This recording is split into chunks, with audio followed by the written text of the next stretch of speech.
Good morning, student. Myself, Dr. L. Manju Bhargavi, Assistant Professor, Government First Grade College, Madhugiri. Session number 36, and the topic in this session would be organization of RBI.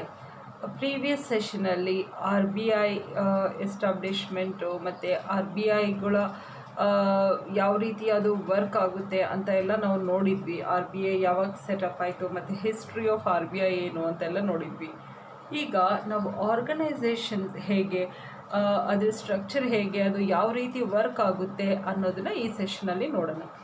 Subject commerce and the paper is Indian financial system, 4th semester BCom students of Tumkur University. Objective of the learning is to familiarize the students with the concept of organization of RBI, and the session outcome would be the students will be able to understand the concept of organization of RBI. Let's see the introduction part. The Reserve Bank of India (RBI) is India's central bank and regulatory body under the jurisdiction of Ministry of Finance. ಈ reserve bank of ಇಂಡಿಯಾನ India central bank ಅಂತ ಕೂಡ ನಾವು ಕರಿತೀವಿ. ಹಾಗೆ ಇದನ್ನು reserve bank of India ಮತ್ತು ಕಂಟ್ರಿದು head of the bank ಅಂತ ಕೂಡ ಕರಿತೀವಿ, under the ministry of finance. Government of India, it is responsible for the issue and supply of Indian rupee and the regulations of the Indian banking system.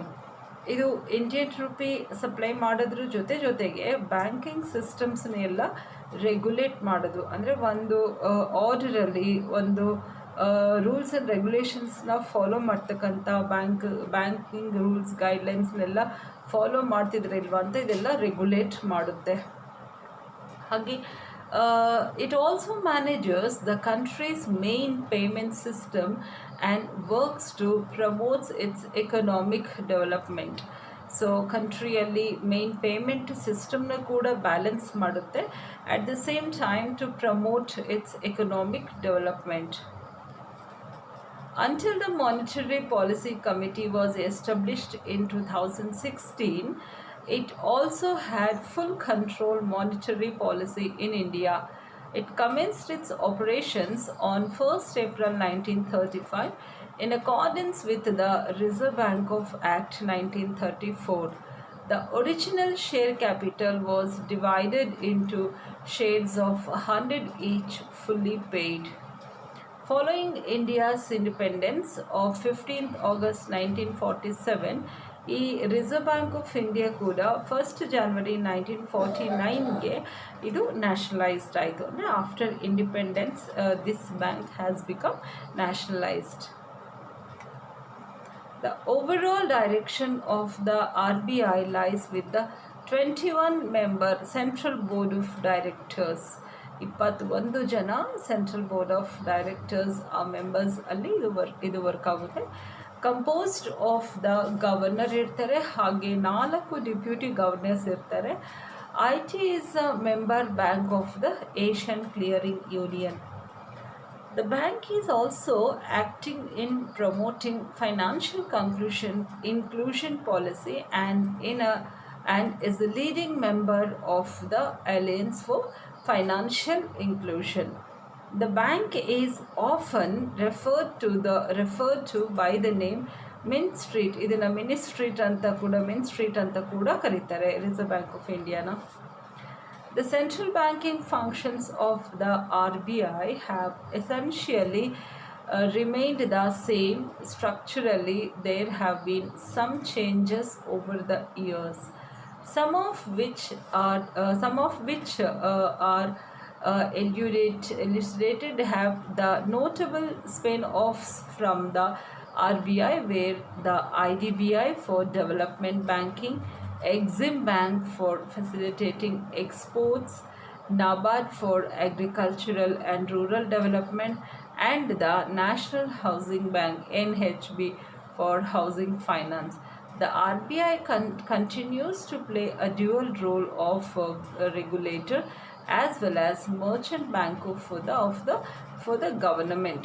So ಈ ಒಂದು R B ಐಯಲ್ಲಿ though it is the central bank, 4 ಬ್ಯಾಂಕ್ಗಳು ಇದರ ಅಡಿಯಲ್ಲಿ ತುಂಬ important role play ಮಾಡ್ತವೆ. ಒಂದು industrial development ಬ್ಯಾಂಕಿಗೆ IDBI ಅಂತ, ಹಾಗೆ ಎಕ್ಸ್ಪೋರ್ಟ್ನ ಪ್ರಮೋಟ್ ಮಾಡೋದಕ್ಕೆ to promote foreign exchange EXIM bank ಅಂತ, ಅದೇ ರೀತಿ ಅಗ್ರಿಕಲ್ಚರಲ್ ಡೆವಲಪ್ಮೆಂಟ್, ಅಗ್ರಿಕಲ್ಚರಲ್ ಏರಿಯಾದಲ್ಲಿ ಸೆಕ್ಟರ್ನ ಡೆವಲಪ್ ಮಾಡೋದಕ್ಕೆ ನಾಬಾರ್ಡ್ ಬ್ಯಾಂಕಿಂಗ್ ಅಂತ, ಅದೇ ರೀತಿ ಹೌಸಿಂಗ್ ಫೈನಾನ್ಸ್ನ ಡೆವಲಪ್ ಮಾಡೋದ್ರಲ್ಲಿ NHB ನ್ಯಾಷನಲ್ ಹೌಸಿಂಗ್ ಬ್ಯಾಂಕ್ ಅಂತ.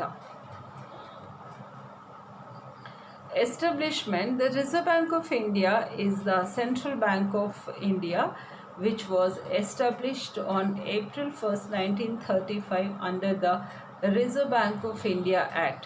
The Reserve Bank of India is charged with regulating the country currency and credit system.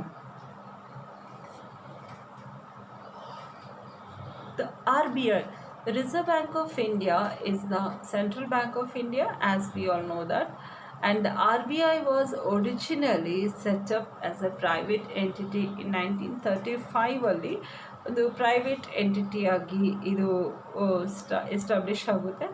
But 1949 ಅಂದರೆ after independence it is completely nationalised and under the control of government of India.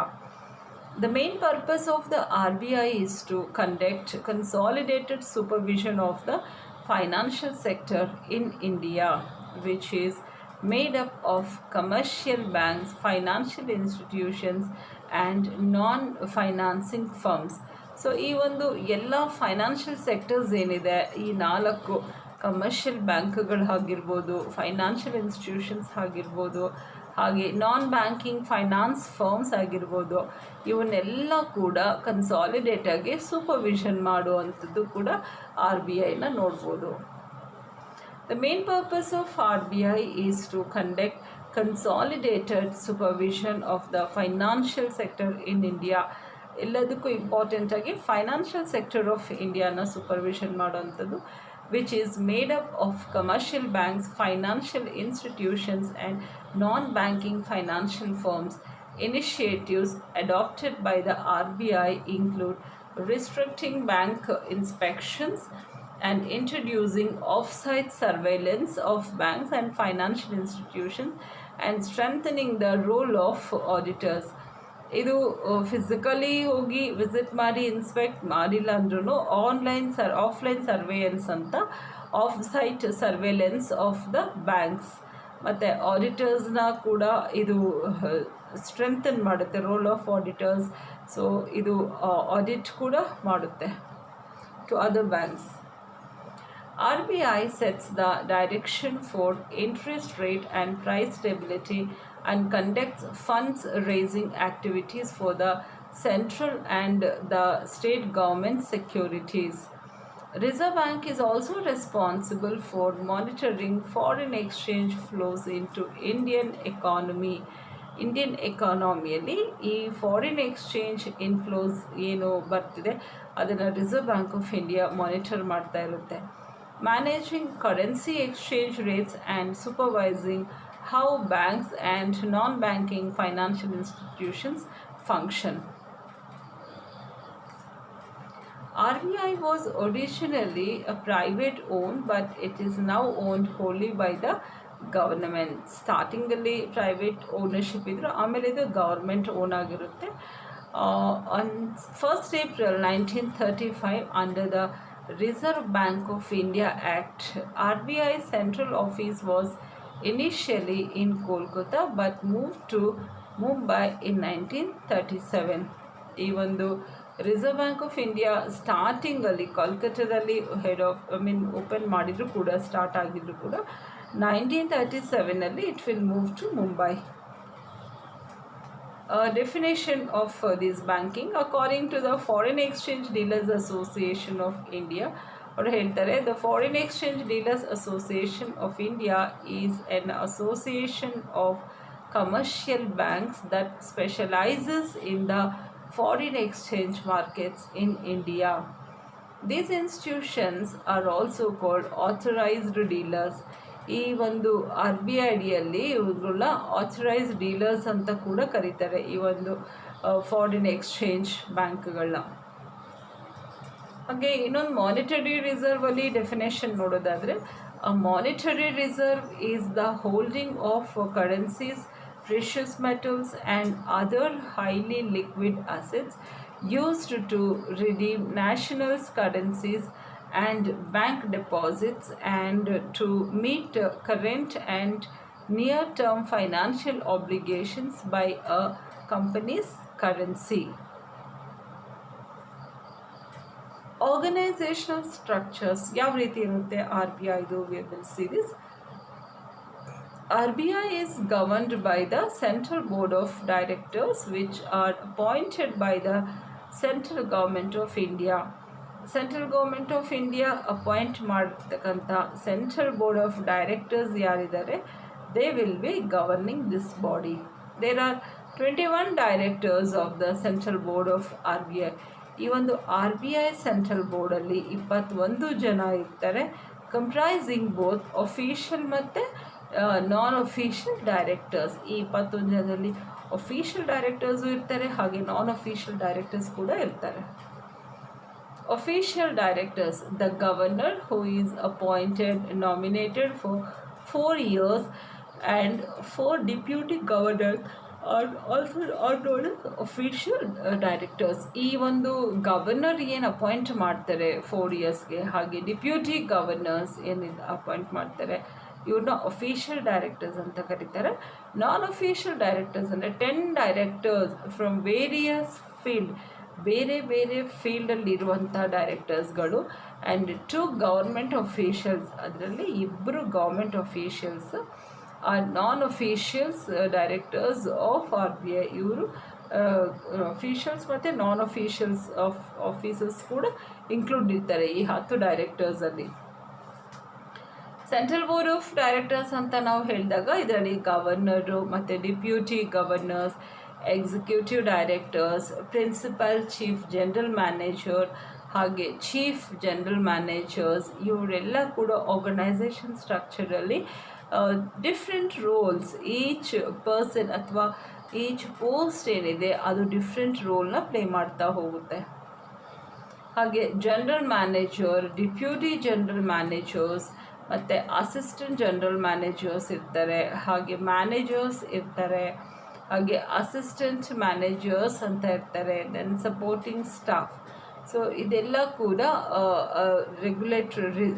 Regulation of R B I ಅಥವಾ ಈ ಒಂದು R B I administration ಅಡಿಯಲ್ಲಿ we can see all these things.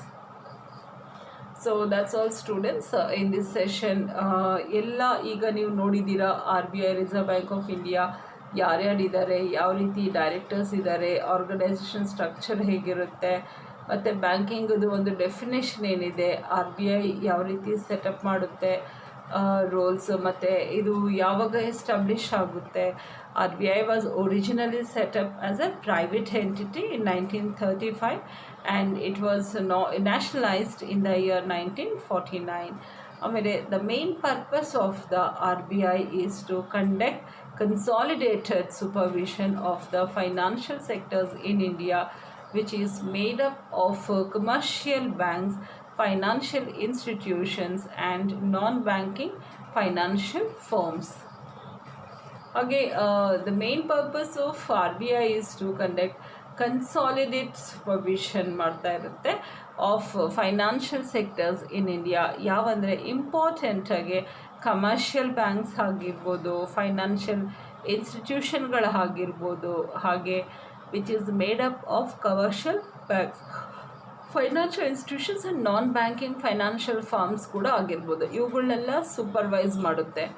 Initiatives adopted by Reserve Bank of India include restricting bank inspections, introducing bank ಇನ್ಸ್ಪೆಕ್ಷನ್ಸ್ನ ಕಡಿಮೆ ಮಾಡಿ, restrict ಮಾಡಿ, off site surveillance ಆಡಿಟ್ನ ಕೂಡ ಇದು ಅಳವಡಿಸಿದೆ. ಹಾಗೆ the financial institutions and strengthening the role of auditors ರೋಲ್ನ strengthen ಮಾಡುತ್ತೆ ಇದರ ಮುಖಾಂತರ. ಸೊ ಇನ್ನು ಆರ್ ಬಿ ಐ ಬಗ್ಗೆ it's set of the directions for interest and the price, ಈ ಒಂದು ಇಂಟ್ರೆಸ್ಟ್ ರೇಟ್ಗಳಿಗೆ ಕೂಡ ಡೈರೆಕ್ಷನ್ಸ್ ಕೊಡುತ್ತೆ. ಹಾಗೆ ಪ್ರೈಸ್ ಸ್ಟೆಬಿಲಿಟಿ, ಪ್ರೈಸ್ ವೇರಿಯೇಷನ್ ಆಗದಂಗೆ ನೋಡ್ಕೊಳ್ಳೋದು ಕೂಡ ಇದು ಆರ್ ಬಿ ಐದು ರೆಸ್ಪಾನ್ಸಿಬಿಲಿಟಿ ಆಗಿರುತ್ತೆ. And conducts funds raising activities, central ಬ್ಯಾಂಕ್ಗೆ ಫಂಡ್ ರೇಸಿಂಗ್ ಆ್ಯಕ್ಟಿವಿಟೀಸ್ನ ಕೂಡ ಈ R B I will be taking care. And reserve bank is also responsible for monitoring the foreign exchange flows. Country ಒಳಗಡೆ foreign exchange ಫ್ಲೋಸ್ನ monitor ಮಾಡೋದು, control ಮಾಡೋದ್ರಲ್ಲಿ ಕೂಡ reserve bank of India plays an important role. ಹಾಗೆ managing currency exchange rates and supervising how banking and non-banking financial institutions functions. So banking ಇನ್ಸ್ಟಿಟ್ಯೂಷನ್ಸ್ಗಳು ಮತ್ತು non banking ಇನ್ಸ್ಟಿಟ್ಯೂಷನ್ಸ್ಗಳು ಯಾವ ರೀತಿಯ ಫಂಕ್ಷನ್ಸ್ ಆಗ್ತದೆ ಅಂತ ಕೂಡ it can do the supervision. ಅದೇ ರೀತಿ ಮ್ಯಾನೇಜಿಂಗ್ ಕರೆನ್ಸಿ ಎಕ್ಸ್ಚೇಂಜ್ ರೇಟ್ಸ್ನ ಕೂಡ ಮ್ಯಾನೇಜ್ ಮಾಡತಕ್ಕಂಥದ್ದು ರಿಸರ್ವ್ ಬ್ಯಾಂಕ್ ಆಫ್ ಇಂಡಿಯಾ ಅಂಡರಲ್ಲಿ. So original setup was private and owned by Indian government, set up on 1st April 1935 under the Reserve Bank of India Act. Reserve Bank of India's central office was initially in Kolkata but moved to Mumbai in 1937. Banking definitions ಕೂಡ ನೋಡಿದ್ದೀವಿ. ಹಾಗೆ monetary reserve ಅಂತಂದರೆ ಏನು ಅಂತಲೂ ನೋಡಿದ್ದೀವಿ. Monetary reserve ಅಂದರೆ ಮೆಟಲ್ಗಳು, precious metals like gold and silver ಇಂಥದ್ದನ್ನೆಲ್ಲ ಕೂಡ ಹೋಲ್ಡ್ ಮಾಡೋದು ಕರೆನ್ಸಿಯಲ್ಲಿ. And other highly liquid assets use to redeem national currencies and bank deposits and to meet current and near term financial obligations by a country's currency ಅಂತ ಹೇಳ್ಬೋದು. So monetary reserve hold ಮಾಡೋದು precious metals means gold and silver ಈ ರೀತಿ. So ಇದೆಲ್ಲ ಕೂಡ organisation structures ನೋಡಿದ್ದೀವಿ, ಯಾವ ರೀತಿ ಡೈರೆಕ್ಟರ್ಸು ಮತ್ತು 21 ಮೆಂಬರ್ಸು, ಅಫಿಷಿಯಲ್ ಡೈರೆಕ್ಟರ್ಸ್ ಅಂದರೆ ಯಾರು, ನಾನ್ ಅಫಿಷಿಯಲ್ ಡೈರೆಕ್ಟರ್ಸ್ ಅಂದರೆ ಯಾರು, ಹಾಗೆ ಸೆಂಟ್ರಲ್ ಬೋರ್ಡ್ ಆಫ್ ಡೈರೆಕ್ಟರ್ಸ್ ಅಂದರೆ ಯಾರ್ಯಾರು ಗವರ್ನರ್ಸ್ ಇರ್ತಾರೆ, ಡಿಪ್ಯೂಟಿ ಗವರ್ನರ್ಸ್ ಇರ್ತಾರೆ, executive directors will be there, principal ಮತ್ತು chief general manager, principal chief general manager will be there under this. Then chief general managers, ಹಾಗೆ general manager ಮತ್ತು deputy general managers ಆಗಿರ್ಬೋದು. So ಇವರೆಲ್ಲ ಕೂಡ organisation ಸ್ಟ್ರಕ್ಚರಲ್ಲಿ ಬರುವಂತಹ ಸ್ಟಾಫ್ಗಳು ಅಥವಾ role, different roles in R B I. ಹಾಗೆ ಅಸಿಸ್ಟೆಂಟ್ ಜನರಲ್ ಮ್ಯಾನೇಜರ್ಸ್ ಅವ್ರದ್ದು ರೋಲ್ ಬೇರೆ ಇರುತ್ತೆ, ಮ್ಯಾನೇಜರ್ಸ್ಗಳಿರ್ತಾರೆ, ಆಮೇಲೆ assistant managers, and finally comes the supporting staff, that is the ground level ಅಥವಾ employees staff. So that's all. Thank you students in this session. ಮತ್ತು ಈ ಒಂದು ಆರ್ ಬಿ ಐ ಬಗ್ಗೆ ಇನ್ನೊಂದು ಸೆಷನಲ್ಲಿ ಕೂಡ ನಾವು ತಿಳ್ಕೊಳ್ಳೋಣ. Thank you so much for your time. And ಇದರಲ್ಲಿ ಇರೋದು ಎಲ್ಲ ಟಾಪಿಕ್ ಕೂಡ ನೀವು ಪ್ರಾಕ್ಟೀಸ್ ಮಾಡಬೇಕು ಅಂತ ಕೇಳ್ಕೊತಾ ಇದ್ದೀನಿ. Thank you. See you in the next session.